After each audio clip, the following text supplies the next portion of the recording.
आजच्या कार्यक्रमाचे आदरणीय अध्यक्ष महोदय, विचारमंचावरील उपस्थित सर्व सन्माननीय मान्यवर व गुरुजन वर्ग, उपस्थित पालकवर्ग आणि माझ्या प्रिय विद्यार्थी मित्र मैत्रिणींनो, सर्वप्रथम आपणा सर्वांना स्वातंत्र्य दिनाच्या हार्दिक हार्दिक शुभेच्छा. आजचा दिवस म्हणजे आपल्या भारताचा स्वाभिमानाचा दिवस. आजचा दिवस म्हणजे आपल्या शूरवीरांच्या त्यागाचा दिवस. आणि आजचा दिवस म्हणजे 15 ऑगस्ट, आपल्या स्वातंत्र्याचा गौरवशाली दिवस.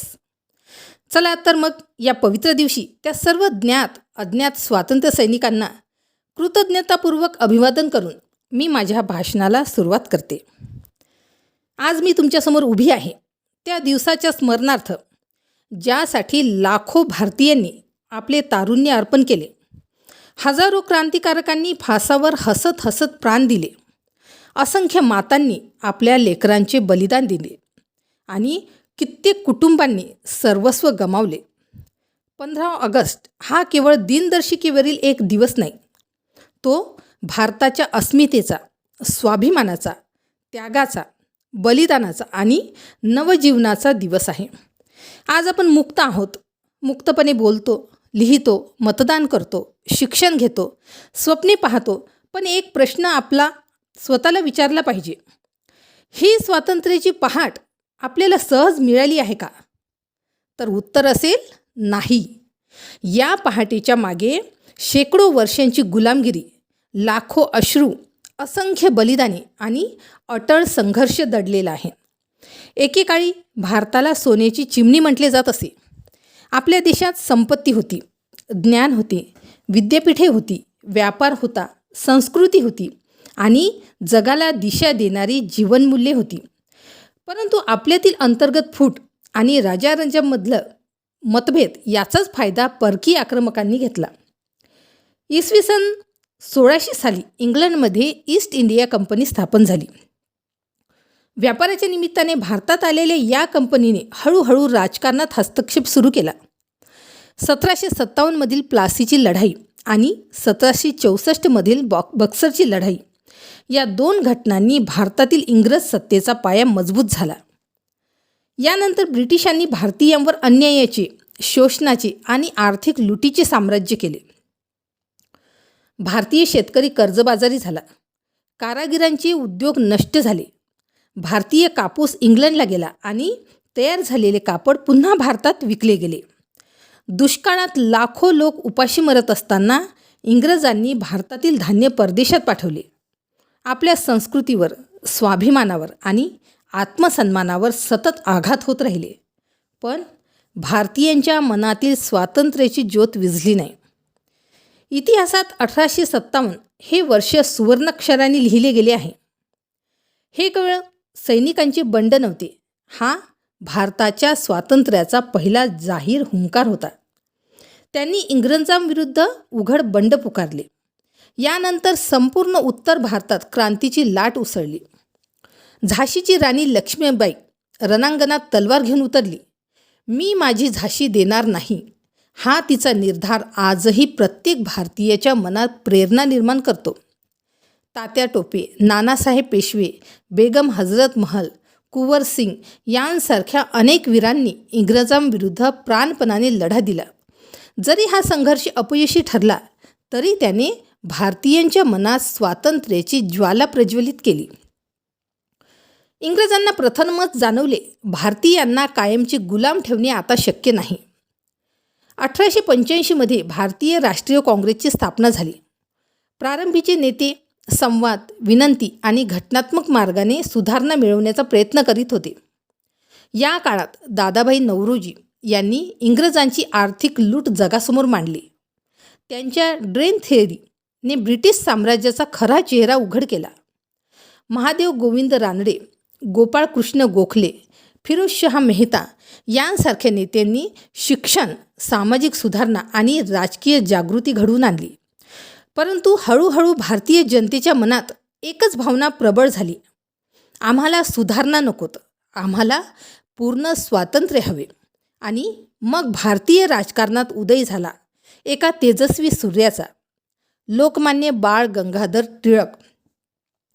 त्यांनी जनतेच्या मनात स्वराज्याची ज्योत चेतवली.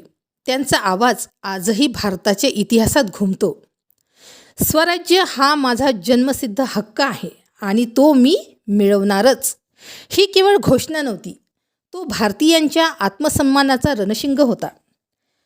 लोकमान्यांनी सार्वजनिक गणेशोत्सव आणि शिवजयंती उत्सव सुरू करून सामान्य माणसाला स्वातंत्र्य चळवळीशी जोडले.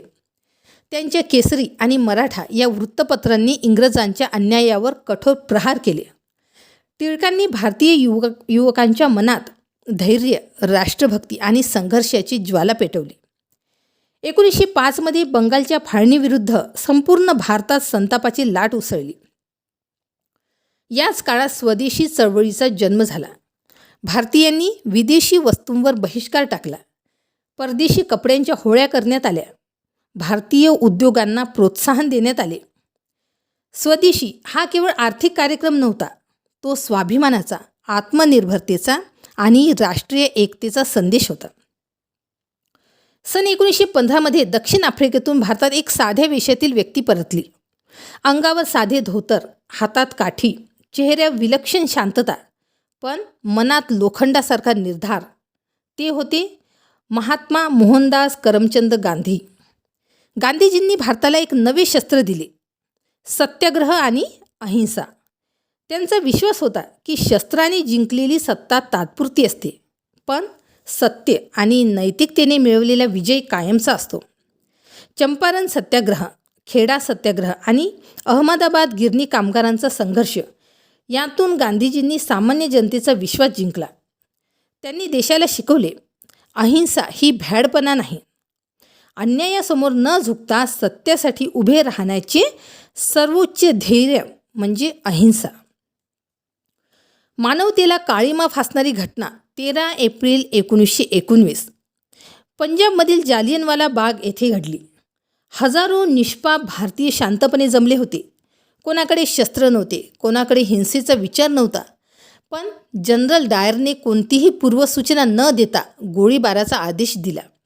काही मिनिटात शेकडो लोक मृत्युमुखी पडले. हजारो जखमी झाले. जमिनीवर रक्ताचे पाट वाहू लागले. आई आपल्या लेकराला शोधत होती. मुलगा आपल्या वडिलांना हाक मारत होता, पण उत्तर देणारा कोणीच उरला नव्हता. ही घटना संपूर्ण भारताच्या आत्म्याला हादरवून गेली. या घटनेनंतर भारतीयांच्या मनातील इंग्रजांविषयीचा उरलेला विश्वासही संपला. 1920 गांधीजींनी असहकार आंदोलन सुरू केले. त्यांनी आवाहन केले, इंग्रजांच्या शाळा सोडा, न्यायालयांवर बहिष्कार टाका, सरकारी नोकऱ्या सोडा, विदेशी वस्तूंना नकार द्या. देशभरात लाखो लोकांनी प्रतिसाद दिला. विद्यार्थ्यांनी शिक्षण सोडले, वकिलांनी वकिली सोडली, महिलांनी परदेशी कापडांच्या होळ्या केल्या. शेतकरी, कामगार, व्यापारी, विद्यार्थी संपूर्ण भारत या आंदोलनात सहभागी झाला. 1930 गांधीजींनी मिठावरील कराविरोधात ऐतिहासिक दांडी यात्रा सुरू केली. साबरमती आश्रमापासून दांडीपर्यंत जवळपास 240 मैलांचा प्रवास त्यांनी पायी केला. त्यांनी समुद्रकिनारी पोहोचून हातात एक मूठ मीठ उचलले. तो केवळ मिठाचा कण नव्हता, तो ब्रिटिश साम्राज्याविरुद्धच्या बंडाचा शंखनाद होता. त्या एका मूठ मिठाने जगाला दाखवून दिले, सामान्य माणूसही इतिहास घडवू शकतो. एकीकडे गांधीजी अहिंसेच्या मार्गाने लढत होते, तर दुसरीकडे अनेक तरुणांनी सशस्त्र क्रांतीचा मार्ग स्वीकारला. त्यांच्यासाठी स्वातंत्र्य हेच जीवन होते. शहीद भगतसिंग हे अवघे 23 वर्षाचे, पण विचार हिमालया एवढे उंच.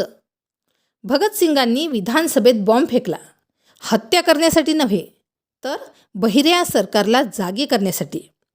त्यांनी स्वतः सांगितले, इन्कलाब जिंदाबाद. फाशीच्या दिवशी ते हसत हसत फासावर चढले. अशी देशभक्ती जगाच्या इतिहासात विरळच.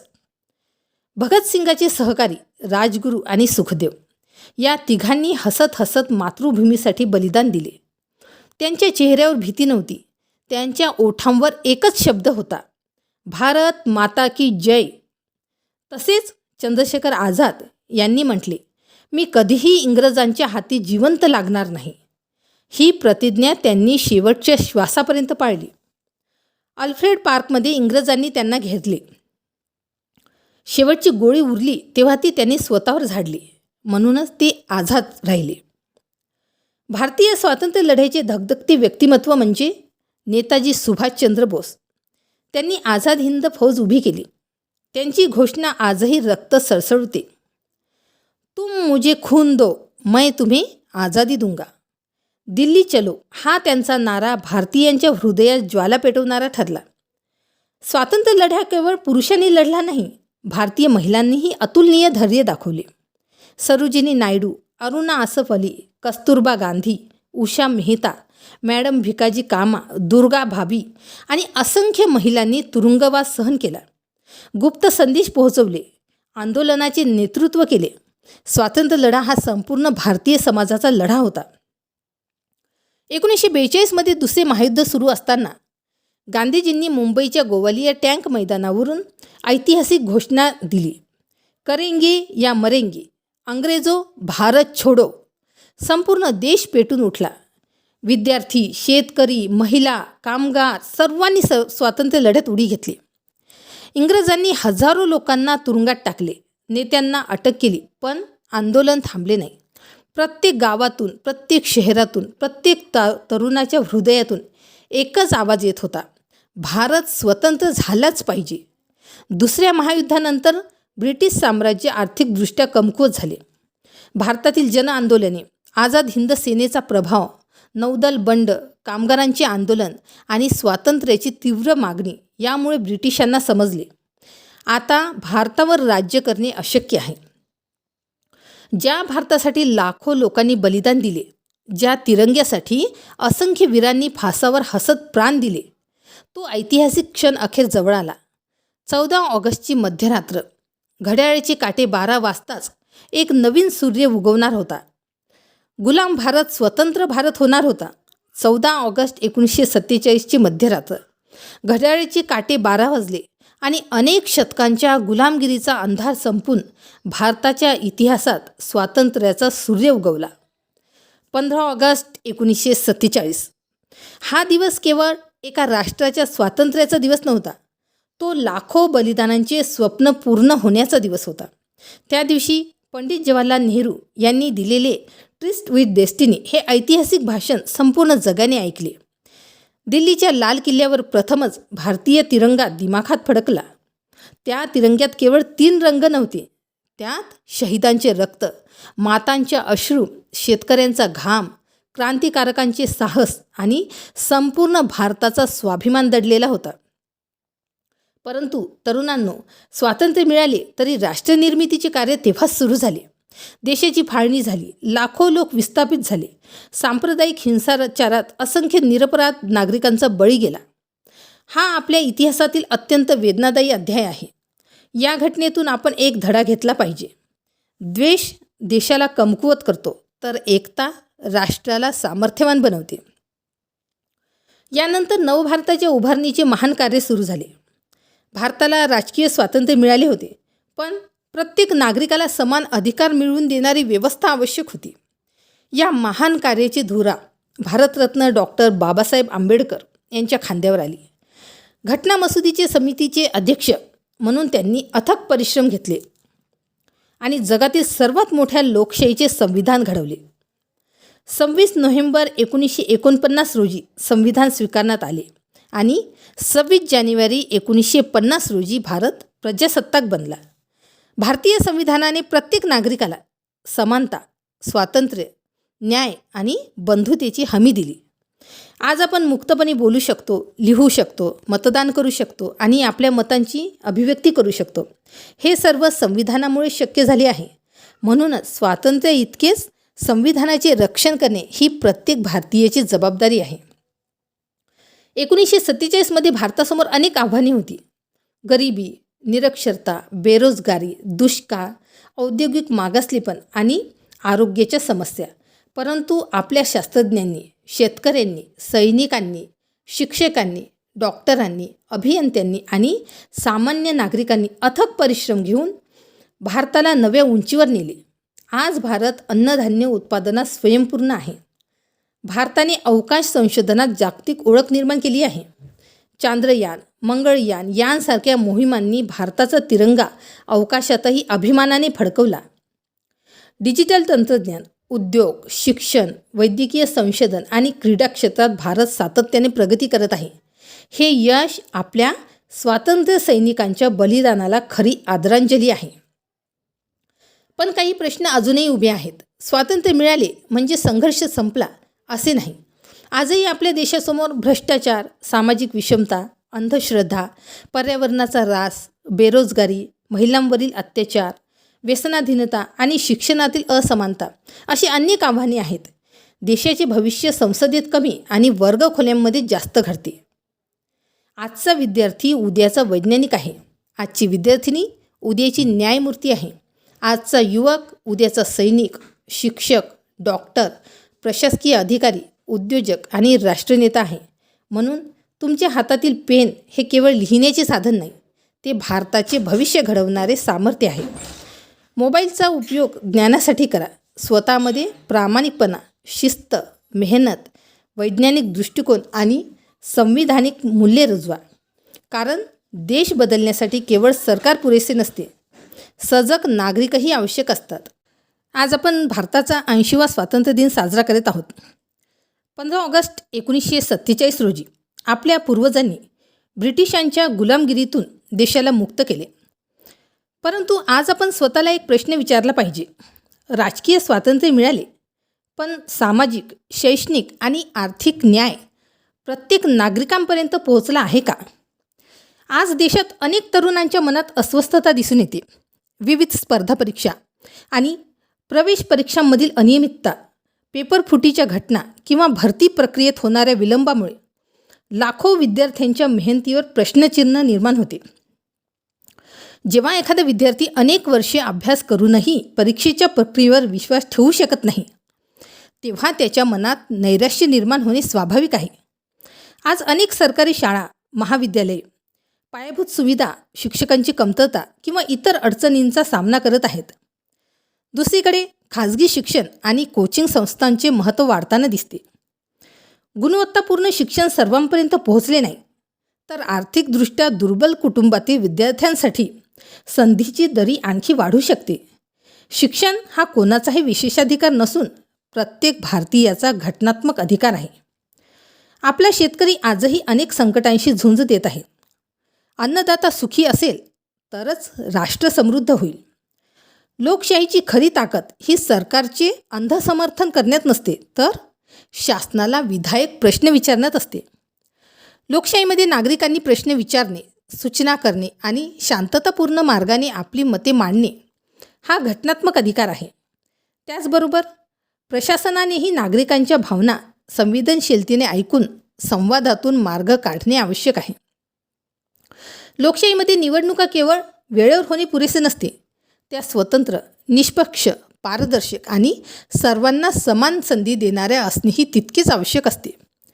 निवडणूक आयोगाकडून प्रत्येक राजकीय पक्ष आणि प्रत्येक मतदाराला समान वागणूक मिळेल अशी अपेक्षा देशातील प्रत्येक नागरिकाची असते.